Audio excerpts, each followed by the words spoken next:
opening a self-defense business is very different, very different.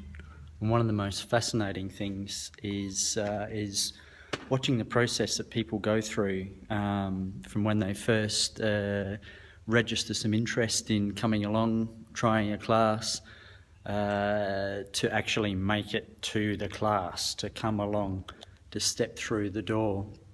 And I remember that really, really well. I remember very well. Well, look, all my life I wanted to fight the good fight. I wanted to stand up for things that I believed in.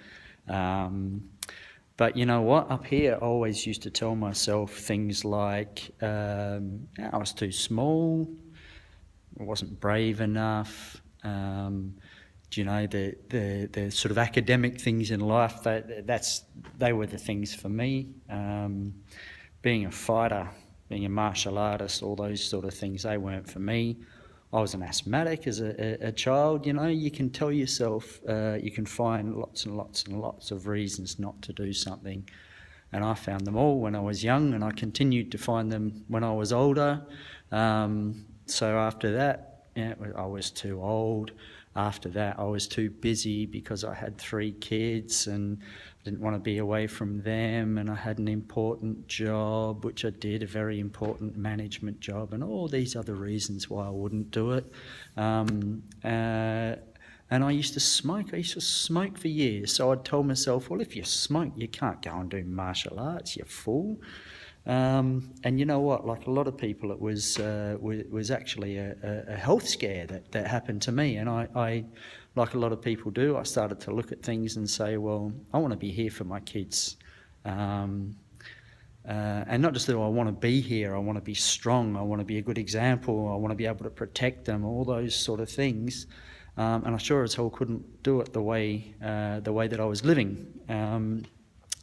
So anyway, I did my research, and after a lot of, I set up and I bought myself the trial classes and all that sort of stuff, and I came to a place a little bit like this. It was actually a scout hall in Subiaco, and I looked through a door, and all I could see were these guys they probably weren't, but they all seemed to be about 6'6".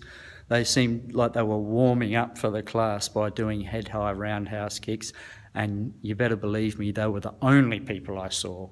I didn't see the normal people, and they were normal. They were fantastic people, as it turns out. And I didn't see the people like me that worked in IT that were coming back into health and fitness and all that sort of stuff.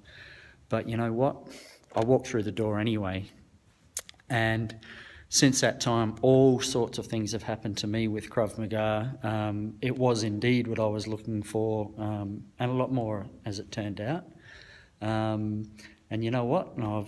I've trained this stuff. In 3 countries now.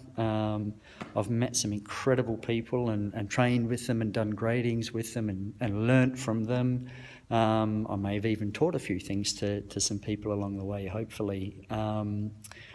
And I was invited to and managed to pass a very, very arduous but rewarding 24-day instructor course. And I've gone up to China. I don't speak a word of Chinese. I still don't. And did a kids instructor course up there. I've opened my own school now. But it was all because finally in here I told myself, and I did it, step through the door. So if there's something in there that's burning inside of you that you've always wanted to do, and you keep finding reasons up here as to why you shouldn't do that thing, well, you know what? Step through the door. Step through the door. And good luck.